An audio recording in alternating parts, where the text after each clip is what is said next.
श्री चंदन Chauhan. Please.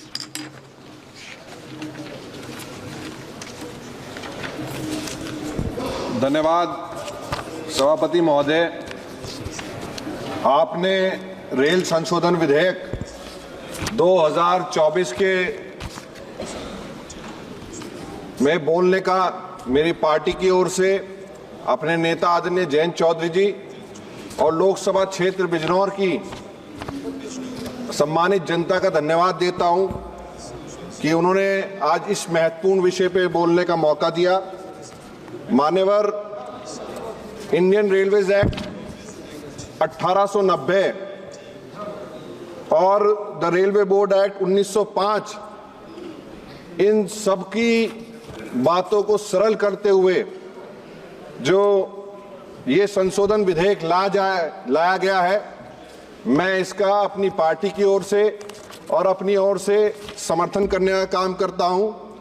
इस विधेयक की महत्वपूर्ण और सरल करने की जो प्रक्रिया आदरणीय प्रधानमंत्री जी और हमारे दोनों मंत्री यहाँ बैठे हैं, मैं उनका धन्यवाद करता हूं कि इस विचार पे उन्होंने सोचते हुए जो 2047 का विकसित भारत का संकल्प है, कहीं ना कहीं रेलवे सबसे महत्वपूर्ण योगदान देने का काम करेगा। और जहां ऐसे कई अधिक अधिनियम और संशोधन लाने होंगे, हमें पूरा भरोसा है आपकी जोड़ी प्रधानमंत्री जी के नेतृत्व में आने वाले समय में और कई संशोधन लाके देश की प्रगति में और रेलवे की प्रगति में महत्वपूर्ण योगदान देने का काम करेगा। मान्यवर, जहां ये घनी आबादी के चैलेंजेस हैं और ऐसे समय में रेलवे जैसे जिम्मेदार बोर्ड को सुविधाएं देने की जिम्मेदारी है, वहीं विश्व के मानकों को पूरा करने के लिए, कार्बन उत्सर्जन की मांगों को पूरा करने के लिए, जहां पिछले दिनों 2014 से पूर्व 21,000 से अधिक किलोमीटर का जो है इलेक्ट्रिफिकेशन किया था, मैं धन्यवाद देता हूं प्रधानमंत्री जी की सरकार का। उनके नेतृत्व में जो सरकार है, उन्होंने पिछले 10 वर्षों में 44,000 किलोमीटर इलेक्ट्रिफिकेशन करके महत्वपूर्ण योगदान करने का काम किया।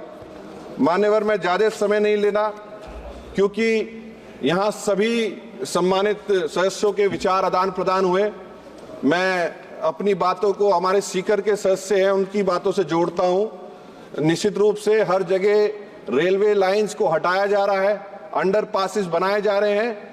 कई बार देखने को मिलता है कि पानी भरने की घटनाएं बढ़ती हैं, कई बार हादसे भी हो जाते हैं उनमें।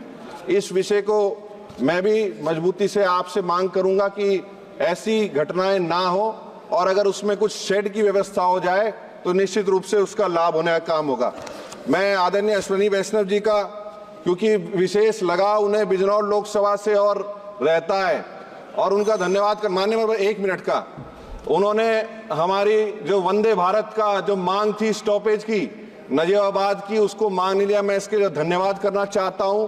और आदर्श स्टेशन और जो पुरानी मांग थी, मेरे स्वर्गीय पिता संजय चौहान जी ने भी इसी सदन में कहा था, बिजनौर आदर्श स्टेशन के साथ साथ मेरठ और मुजफ्फरनगर को भी किया, इसके लिए धन्यवाद करना चाहता हूं। इसी के साथ आखिरी मांग को ज्यादा समय नहीं लूंगा, 30 सेकंड मात्र।